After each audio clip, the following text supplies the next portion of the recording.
Use this now. I hate to eat it, I guess. Hi, I'm Hannah Belser. I am the worship associate this morning. Good morning.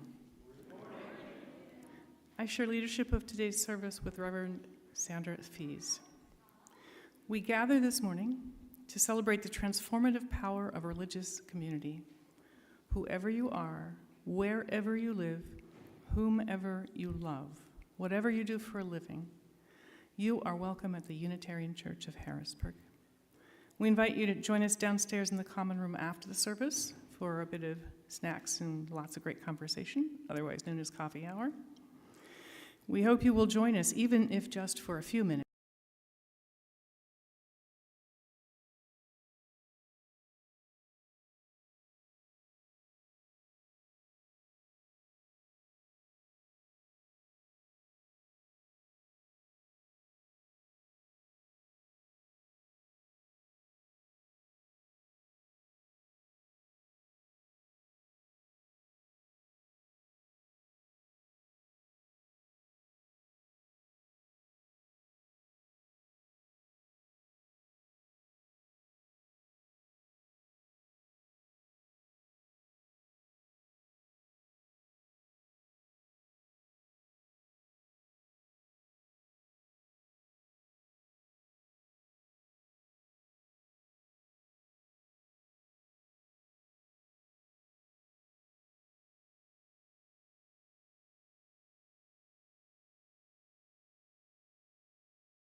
Welcome, sweet soul, to this place of renewal and hope.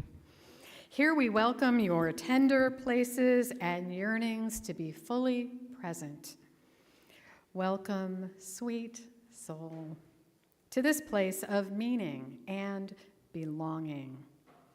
Here we welcome your questions and wonderings on a journey towards wholeness. Welcome, sweet soul, to this place of compassion and heart. Here we welcome you, all of you. And we invite you in as you are, as we are. Here we welcome you to renew your connection to the spirit of life. Renew your relationship with the sacred, the interdependent web of all existence. Welcome, sweet soul. Come, let us worship together.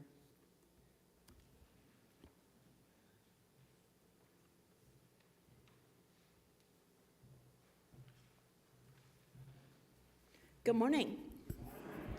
I want you to take a look around. What's missing? The children. Do you know why the children are missing? Because they are exhausted. They are absolutely exhausted. Why are they exhausted? Because We had a summer camp last week from 8:30 to 5 o'clock. People like Dan Vaughn, Margie, Kevin Geist, and so many more, including Mary Brash and Bridget Parker, who led the camp all week. So this story is for you. More by I.C. Springman, and it's beautifully illustrated by Brian Lies. Nothing. Something. A few. Several. More and more and more. Lots. Plenty. A bit much. Much too much. Way too much. Enough? Enough.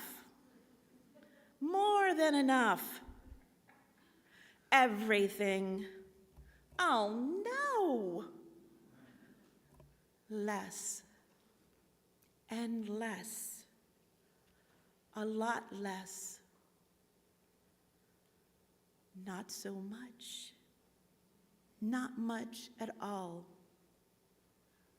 Enough? Yes, enough.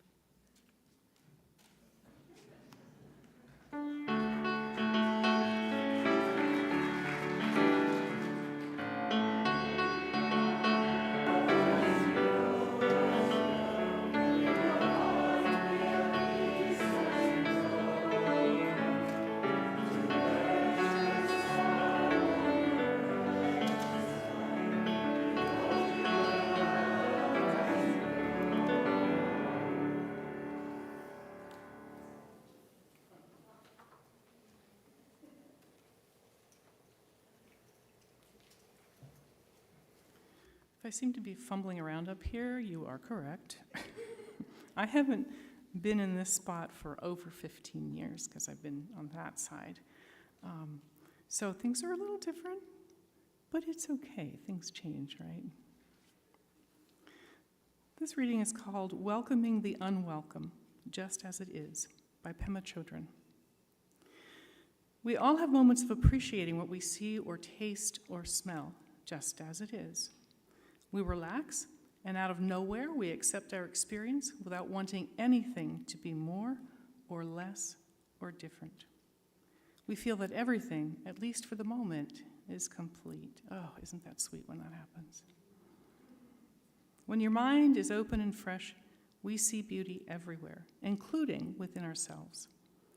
There's a sense of savoring the uniqueness of each moment.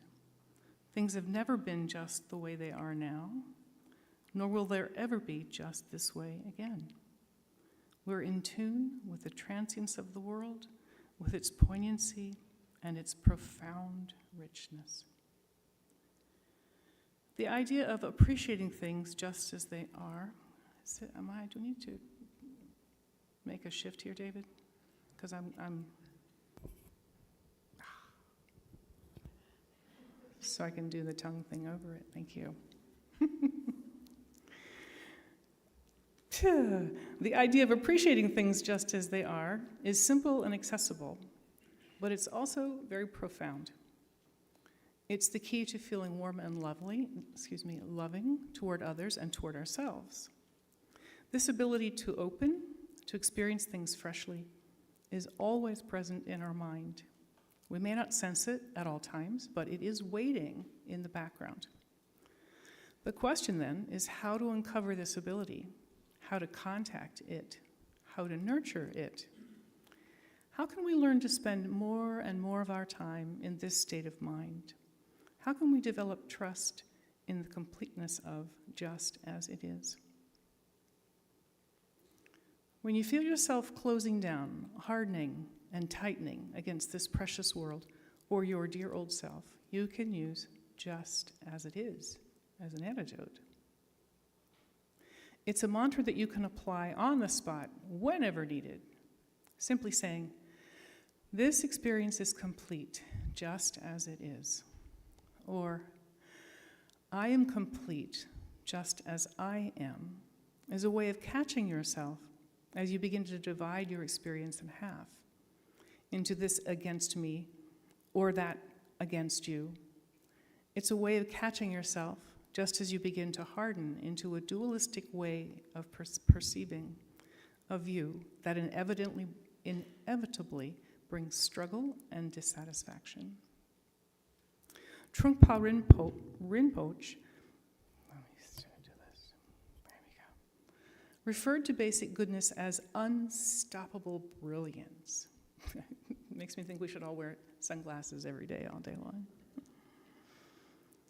This means that sooner or later, no matter how stubborn or lazy or dubious we are, confidence in our basic goodness and the basic goodness of the world will dawn on us. We will develop complete trust in our experience, just as it is. It's inevitable. The wonderful story, the wonderful irony about this spiritual journey is that we find it only leads us to become just as we are. The exalted state of enlightenment is nothing more than fully knowing ourselves and our world, just as we are. In other words, the ultimate fruition of this path is simply to be fully human, and the ultimate benefit we can bring to others is to help them also realize their full humanity, just as they are.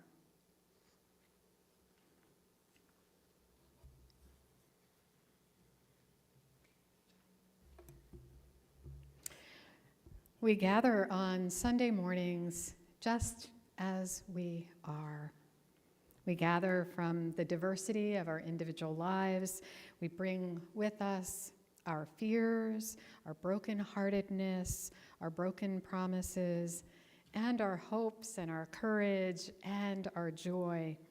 We bring the fullness of our humanity into this space, knowing we are beloved. Here in this sanctuary, we take time every week to share the high and low moments of our individual lives, offering them in community where they can be held in love. And I invite you now into this time of sharing your meditations, your hearts, your lives, by writing a card at the back of the sanctuary, or if you are online, you may write a joy or sorrow in the chat. Those on site are also invited to come forward and place a stone in our common bowl of water to give expression to your prayers and meditations. Come now, share your joys and your sorrows.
I share news with you now from Marilyn McHenry.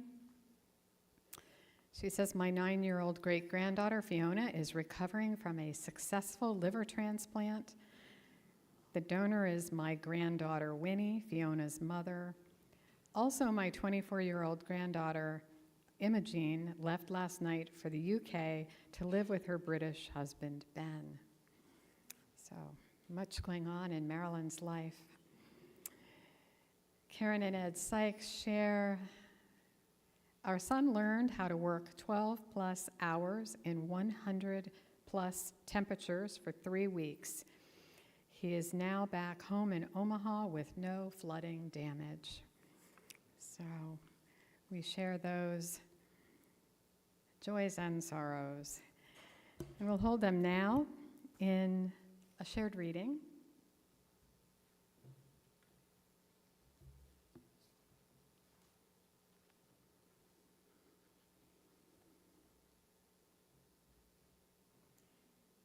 You are beloved, and you are welcome here. Whether tears have fallen from your eyes this past week, or gleeful laughter has spilled out of your smiling mouth. You are beloved, and you are welcome here. Whether you are brave or brokenhearted, defiant or defeated, fearsome or fearful. You are beloved, and you are welcome here. Whether you have untold stories buried deep inside, or stories that have been forced beyond the edges of comfort. You are beloved, and you are welcome here. Whether you have made promises, broken promises, or are renewing your promises. You are beloved, and you are welcome here. Whether it's on your heart, whatever is on your heart, however it is with your soul in this moment. You are beloved, and you are welcome here. In this space of welcome and acceptance, commitment and recommitment of covenant and connection. You are beloved. You are welcome here. Let us share together in a moment of silence.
One of the readings this morning is called The Peace of Wild Things. Wendell Berry wrote this. When despair for the world grows in me, and I wake in the night at the least sound, in fear of what my life and my children's lives might be, I go and lie down where the wood drake rests in his beauty on the water, and the great heron feeds. I come into the peace of wild things who do not tax their lives with forethought of grief. I come into the presence of still water, and I feel above me the day-blind stars waiting with their light. For a time, I rest in the grace of the world and am free.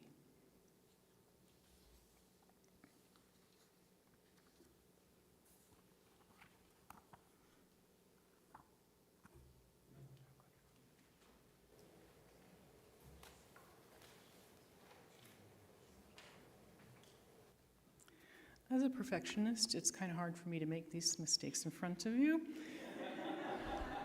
But I know you and you know me, and we love each other. Sometimes we forgive each other. Thanks. When we remember. I read this poem for the first time earlier this week. I thought,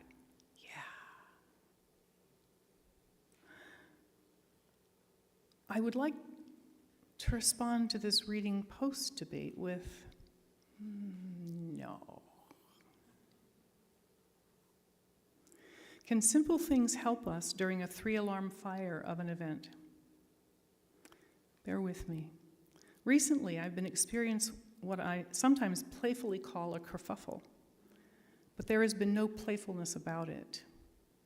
Outer events, triggering events of the past that were so painful in their original form and time.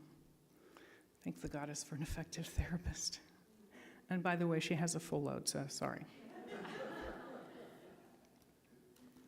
Over the past month, I have rediscovered and noticed with greater clarity the things that gradually and with practice have brought me back to my center, so that I can once again live in my skin, in the juiciness of every moment and the release of each breath. You, my beloveds, are on my list of simple things. Don't take offense. Also on my list are singing, getting my hands in the dirt, playing the piano, taking a brisk walk in nature, working out at the gym, helping someone in need, going to a good movie with good friends. I return to the question, can simple things help you in a 3-alarm fire? Sure. Adrenaline is a pretty simple, immediate, and effective thing. Outrage can stir strong actions and responses, and don't we know this today? But a fire cannot burn at its height forever, nor even for very long. At some point, it recedes into hot coals, cooling eventually. Yesterday, one day later, I returned to some of those simple, one day later from the debate, I returned to some of those simple practices that I described earlier. They've helped me come back to my center, to think more clearly about what happened on Thursday evening. Since I feel calmer, I'm open to reading and hearing others' responses and letting them inform my developing thoughts and feelings. That outer chaos does not live in me in the same way today, because I practice what brings me back to my safe and secure center. Let me read this poem again. Perhaps it does give us good counsel after all. When despair for the world grows in me, and I wake in the night at the least sound in fear of what my life and my children's lives may be, I go and lie down where the wood drake rests in his beauty on the water, and the great heron feeds. I come into the peace of wild things who do not tax their lives with forethought of grief. I come into the presence of still water, and I feel above me the day-blind stars waiting with their light. For a time, I rest in the grace of the world and am free.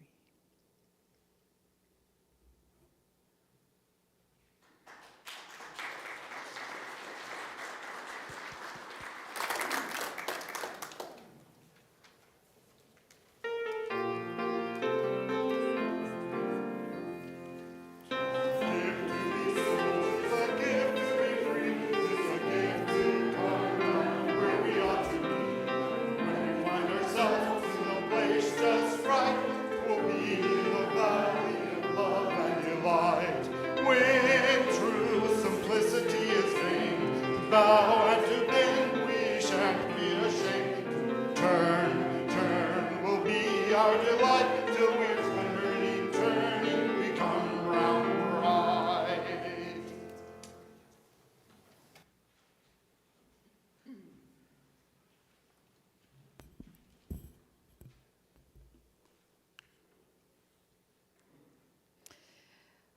What do you do when despair for the world grows in you? This is a profound existential question. It is a question we face as individuals who experience personal suffering and one we also confront in the context of planetary threats.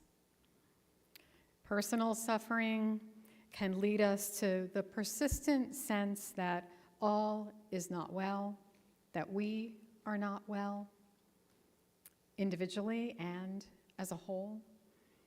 This can cause us to get lost in feelings of resignation and add to that the messages that we too often receive from consumer society and social media that tell us that we aren't beautiful enough, we aren't smart enough, we don't have the right clothes or car or house or electronics, we don't have the right body. Loss, grief, the pressures of modern life. Amid all of these, we may sometimes lose our sense that we belong in the world. Planetary issues can further unmoor us, leading to questions about sustainability and the future. The planet gets hotter, glaciers are disappearing, differences seem to deepen, ever-deepening divides among people and nations. Wars persist and recur, ravaging lives and whole cultures. Abortion rights are being rolled back. Politically, the world is veering toward anti-democratic leaders. And I, like many of you, watched the presidential debate this past week, and I, like many of you, am deeply, deeply concerned, and at moments, even despairing. What do we do when despair for the world grows in us? There are so many ways to answer this question. Here's one. When despair grows in us, we need to renew our faith. We need to trust again. We need to try again. Sharon Salzberg, who is a Buddhist, wrote a book entitled Faith. And in it, she said, no matter what we encounter in life, it is faith that enables us to try again, to trust again, to love again. She goes on to say that even in times of immense suffering, it is faith that enables us to relate to the present moment in such a way that we can go on. We can move forward instead of becoming lost in resignation or despair. Now, I want to take a moment to say that I know that word faith is one of those churchy words that can be troublesome to some among us. I know that. But just remember that Salzburg was a Buddhist, and she wrote a whole book called Faith. I know that for some it suggests a dogmatic approach to religion, one that requires a certain way of believing, particularly a traditional way of believing. But Sharon Salzberg invites a new way of thinking about that word faith, one that is not associated with a dogmatic religious interpretation or divisiveness. She describes faith instead as emphasizing a foundation of love and respect for ourselves. She says it uncovers our connection to others. In fact, she says it doesn't even necessitate belief in a deity or God. So I know some of you can breathe a little sigh of relief there. Humanists, atheists, agnostics, whatever our theology, we can be at home with this word too. What Salzberg describes that feels most relevant, inspiring, and instructive to me about this question of faith and despair is that faith is an inner quality that unfolds as we learn to trust our own deepest experience, whether wonderful or terrible. Faith links our present-day experience, she says, to the underlying pulse of life. Faith links us to the underlying pulse of life. The underlying pulse of life. The Christian mystic Julian of Norwich is well known for her phrase that all shall be well and all shall be well and all manner of things shall be well. Have some of you heard that phrase before? All shall be well and all shall be well. Julian of Norwich lived in the 14th century. She was an anchoress, and that means that for religious reasons, she withdrew from society and lived a very intensely prayer-oriented life in a small cell next to a church. Even though she withdrew from society, she did not withdraw from engagement with the real issues of her time. She was a spiritual counselor. People actually sought her out. They came to her cell to seek her advice. She's also thought to be the first woman who wrote a book in English. For Julian of Norwich, this phrase, all shall be well, was grounded in trust and hope, in love and goodness, in the underlying pulse of life. She used the name God to describe that underlying pulse of life. This phrase of hers was not about a life without struggle. It's really important to understand that and to understand perhaps a little about her. She lived through 2 periods of plague. During those plagues, she nearly lost her own life. And during that time, she experienced the deaths of many who were close to her. She knew suffering. So the phrase, all shall be well, doesn't mean there won't be hardships. It is instead an expression of faith. It's an insistence that life itself is a gift. Life is intrinsically of value. Our fundamental Unitarian Universalist position affirms this same idea. It affirms the fundamental value and interconnectedness of life. We know there is suffering. We know that. We know there is evil in the world. We know there are societal wrongs and injustices. Yet we choose. We choose to put our faith in the interdependent web of all existence and in the inherent dignity and worthiness of every person. We also give expression to this underlying pulse of life as transcending mystery and wonder and as love. Unitarian Universalism is both hopeful and realistic. Ours is a faith that says, all shall be well, try again. The future is not predetermined. Stay connected. Place love at the center. I'm so reminded of these basics, of these values of our Unitarian Universalist faith this week. And I'm thinking in particular about some of the momentous decisions that Unitarian Universalists made this past week at our General Assembly. Those decisions insist that it matters what we care about, what we commit to, what we do.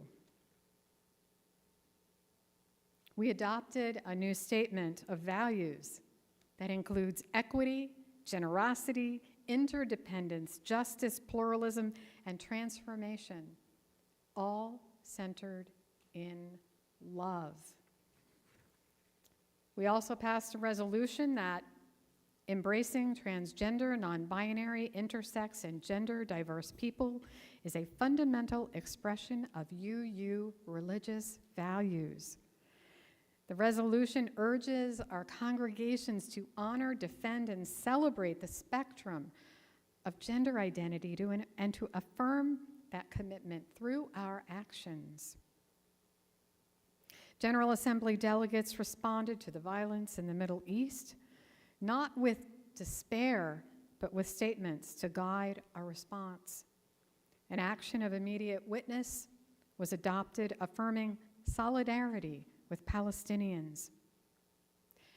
Delegates also adopted a responsive resolution calling for the immediate release of all Hamas-held hostages and acknowledging the real suffering of Jews within our association and beyond. Each of these decisions is worthy of a lot more conversation. There's so much to talk about with each and every one of them.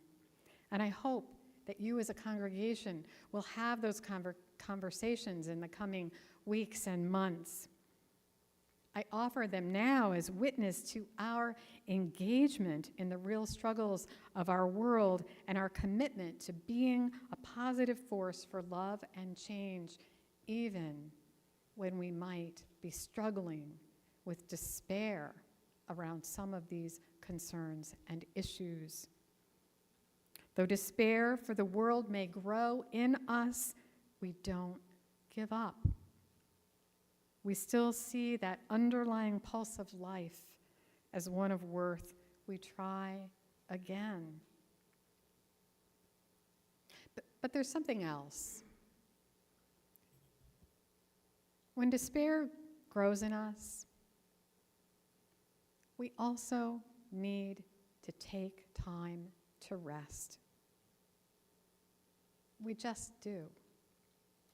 We are no good to anyone, to ourselves or anyone else, if we are exhausted. We each need time to rest. This isn't about rejecting the world or escaping from the world. It's about renewal.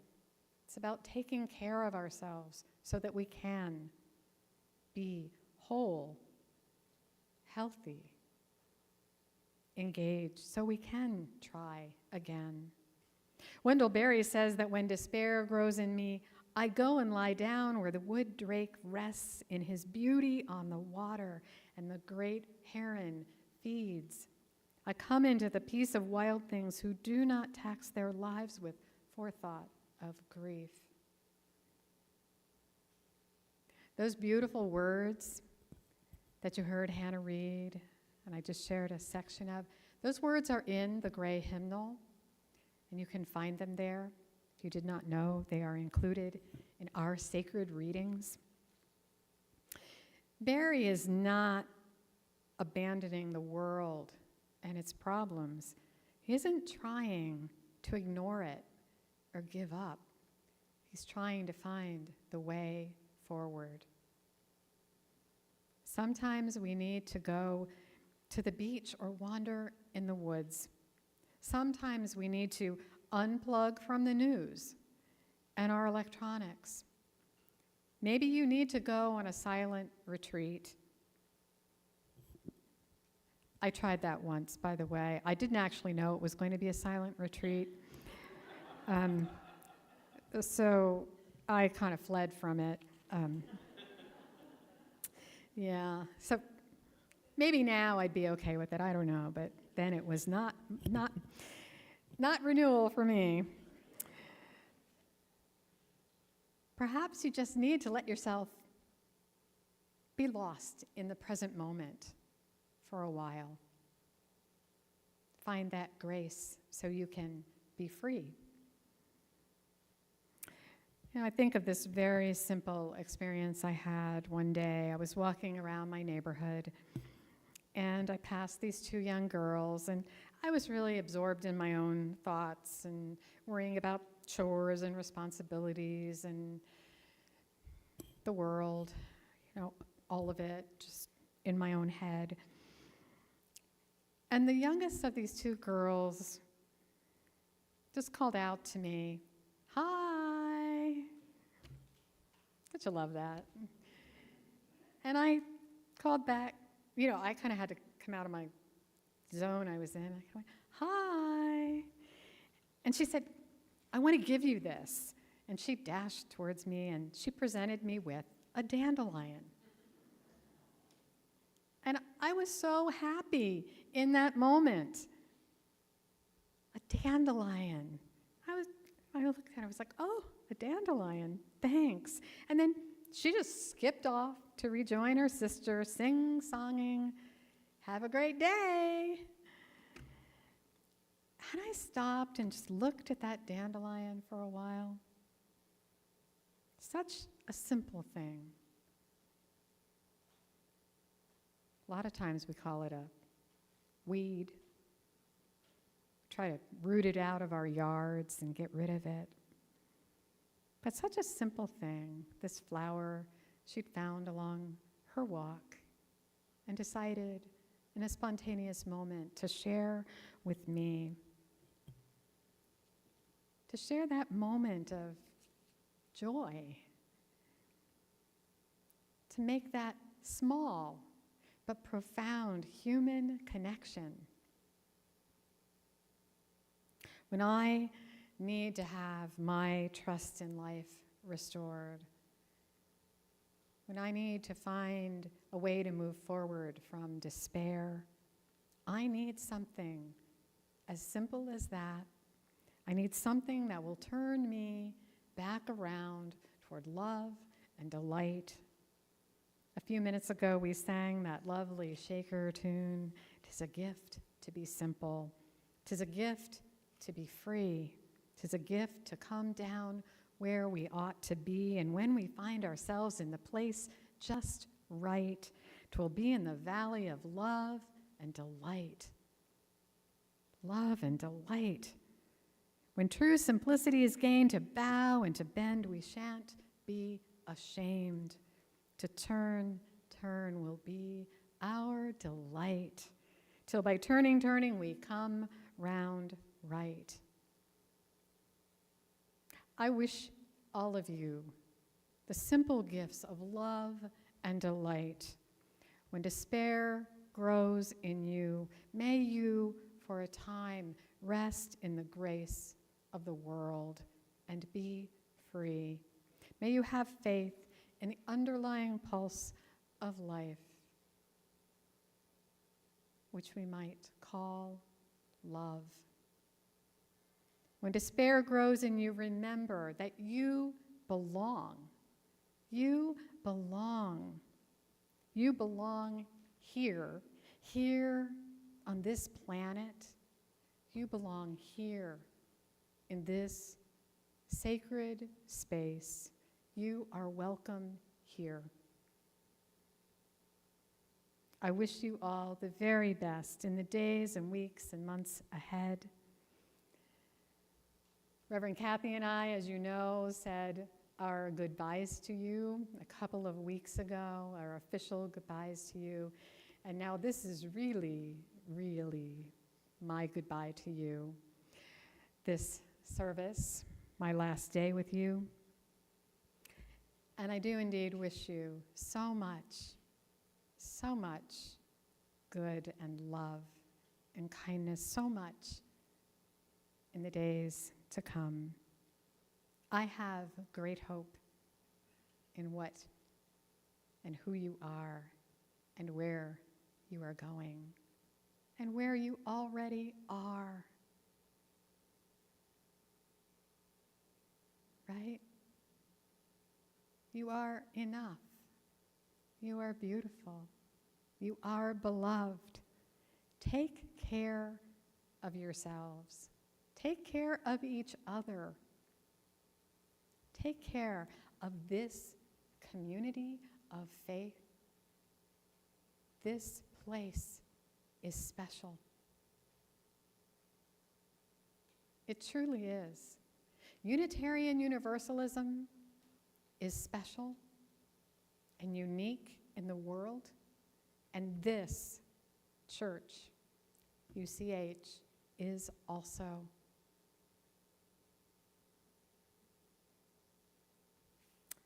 I love you. Blessed be. Amen. May it be so.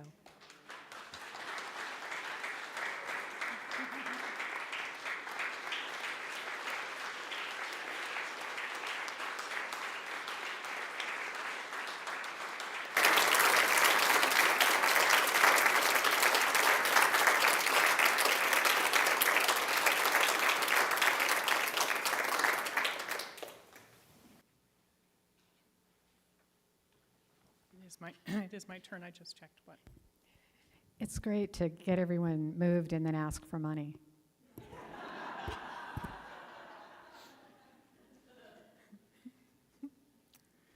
It is what it is. The Unitarian Church of Harrisburg is, as always, a freely gathered church of free people. The church is created, sustained, and supported by us. Each month, we share half of our Sunday plate with a local nonprofit organization. For the month of June, we are sharing with the Oliver Legrone Scholarship Program. The Legrone Scholarship offers the largest local scholarship available to graduates of Harrisburg Public High Schools. If you wish to contribute online, visit uchbg.org, O-R-G, 4 options. Your financial support and commitment matter. Please consider giving what you are able. And thank you.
friends, when despair for the world grows in you, sing a song, dream a dream, walk in rain, share a dandelion with someone else.